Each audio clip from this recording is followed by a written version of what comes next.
उनकी जो जनसभा लगती है, उनका जो जजमेंट होता है वो टीएमसी के गुंडे करते हैं। इसमें कौन सी नई बात है? ये तो पूरा देश जानता है, एनसीआरबी के डाटा जानते हैं। सोचिए ना, बंगाल वो धरती है प्रेम जी, बंगाल वो धरती है जहां पर पूरे भारत में सबसे ज्यादा एसिड अटैक की घटनाएं होती हैं महिलाओं पर। बंगाल वो धरती है जहां पर भारत में दूसरे नंबर पर सबसे ज्यादा महिला अपराध बंगाल में होते हैं। और बंगाल वो धरती है जहां पर महिला अपराध में कन्विक्शन रेट जो न्यूनतम स्तर पर है, विश्व भारत के सबसे न्यूनतम स्तर पर बंगाल में महिला अपराध के कन्विक्शन का रेट है। सच्चाई ये है तो महिला बदलेगी, मतलब ये मैं एक लाइन में पूछता हूं, it is too early to say anything. Rajasthan से ज्यादा नहीं है। अच्छा ठीक है, मैं आ रहा हूं, चेक कर लीजिए प्रेम जी, आप हो गया, लेकर के आइए आंकड़े, जवानी मत बोलिए। ठीक है प्रेम सर, मैं फिर आ रहा हूं आपके पास। कौशल कांत जी, अच्छा प्रेम सर मैं आ रहा हूं, फिर मौका दूंगा आपको।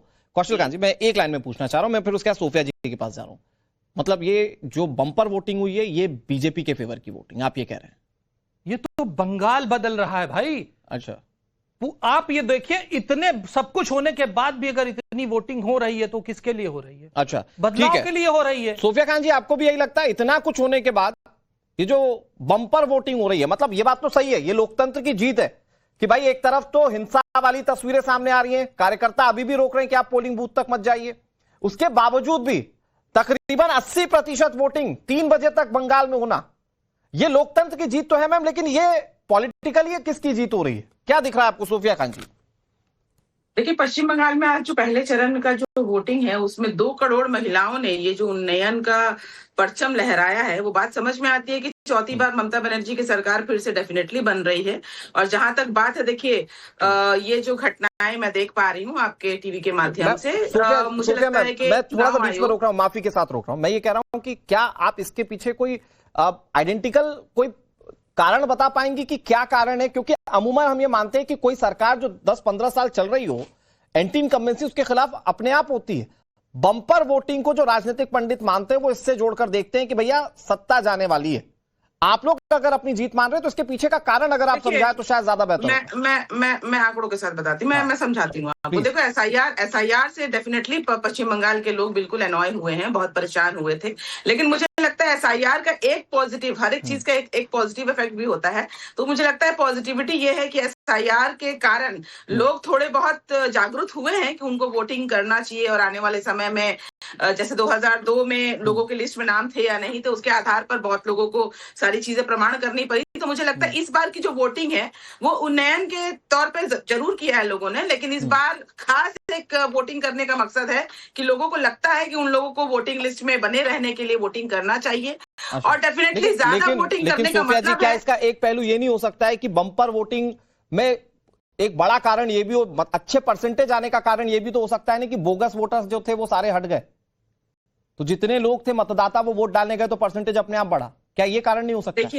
देखिए वो तो समय बताएगा, 4 तारीख का हमें इंतजार करना चाहिए। लेकिन हाँ, डेफिनेटली ओपिनियन पोल के आधार पर ये समझ में आता है, क्योंकि महिलाओं ने बहुत ज्यादा बढ़ चढ़ के वोटिंग की है। तो महिलाएं आज भी ममता बनर्जी के साथ हैं और ममता बनर्जी पर विश्वास कायम रखा है। ममता बनर्जी ने जुमलों में कुछ नहीं, सुन लीजिए, ममता बनर्जी ने कभी भी जुमलों में कुछ नहीं दिया है। तो डेफिनेटली देखिए, ममता बनर्जी हो या मोदी सरकार हो, सोफिया जी एक छोटी सी चीज पूछ रहा हूं, सोफिया जी, एसिड टेस्ट से गुजरी है ममता बनर्जी।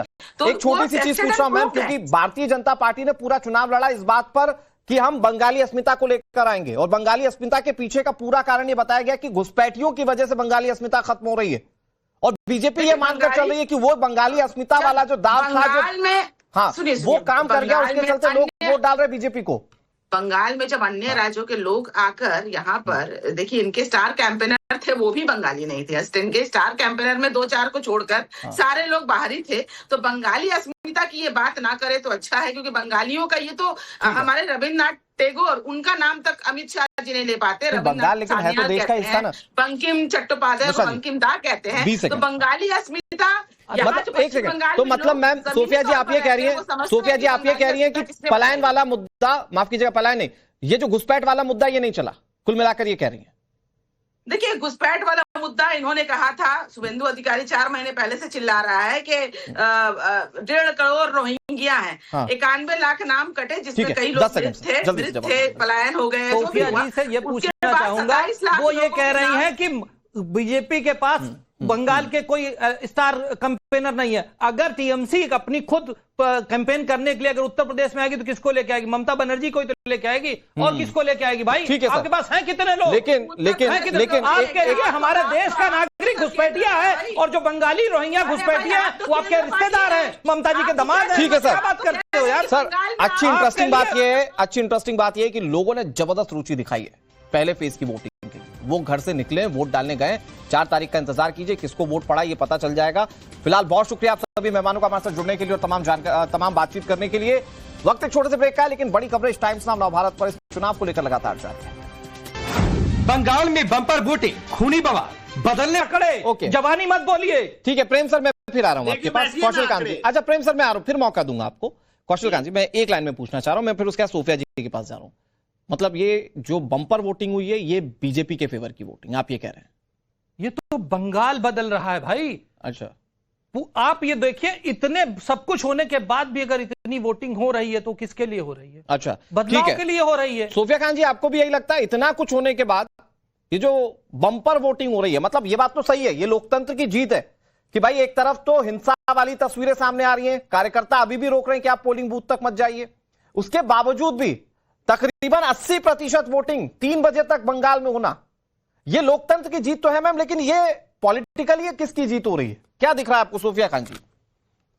देखिए, पश्चिम बंगाल में आज जो पहले चरण का जो वोटिंग है उसमें 2 करोड़ महिलाओं ने ये जो उन्नयन का परचम लहराया है, वो बात समझ में आती है कि चौथी बार ममता बनर्जी की सरकार फिर से डेफिनेटली बन रही है। और जहां तक बात है, देखिए ये जो घटनाएं मैं देख पा रही हूँ आपके टीवी के माध्यम से, मुझे लगता है कि मैं थोड़ा सा बीच में रोक रहा हूँ, माफी के साथ रोक रहा हूँ। मैं ये कह रहा हूँ कि क्या आप इसके पीछे कोई आइडेंटिकल कोई कारण बता पाएंगे कि क्या कारण है? क्योंकि अमूमन हम ये मानते हैं कि कोई सरकार जो 10-15 साल चल रही हो, एंटी इनकम्बेंसी उसके खिलाफ अपने आप होती है। बंपर वोटिंग को जो राजनीतिक पंडित मानते हैं वो इससे जोड़कर देखते हैं कि भैया सत्ता जाने वाली है।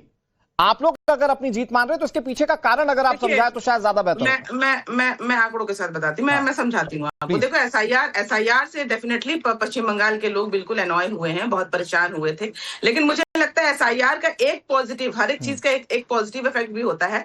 तो मुझे लगता है पॉजिटिविटी ये है कि एसआईआर के कारण लोग थोड़े बहुत जागरूक हुए हैं कि उनको वोटिंग करना चाहिए, और आने वाले समय में जैसे 2002 में लोगों के लिस्ट में नाम थे या नहीं थे, उसके आधार पर बहुत लोगों को सारी चीजें प्रमाण करनी पड़ी। तो मुझे लगता है इस बार की जो वोटिंग है वो उन्नयन के तौर पे जरूर किया है लोगों ने, लेकिन इस बार खास एक वोटिंग करने का मकसद है कि लोगों को लगता है कि उन लोगों को वोटिंग लिस्ट में बने रहने के लिए वोटिंग करना चाहिए।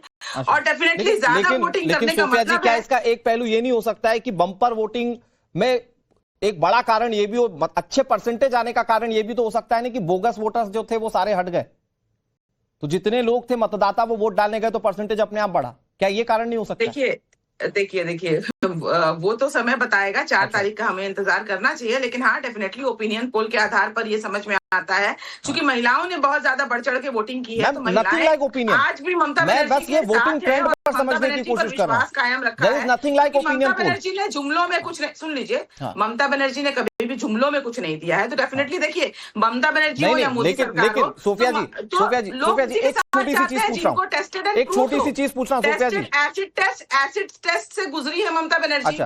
तो एक छोटी सी चीज पूछ रहा हूं मैम, क्योंकि भारतीय जनता पार्टी ने पूरा चुनाव लड़ा इस बात पर कि हम बंगाली अस्मिता को लेकर आएंगे, और बंगाली अस्मिता के पीछे का पूरा कारण ये बताया गया कि घुसपैठियों की वजह से बंगाली अस्मिता खत्म हो रही है, और बीजेपी ये मानकर चल रही है कि वो बंगाली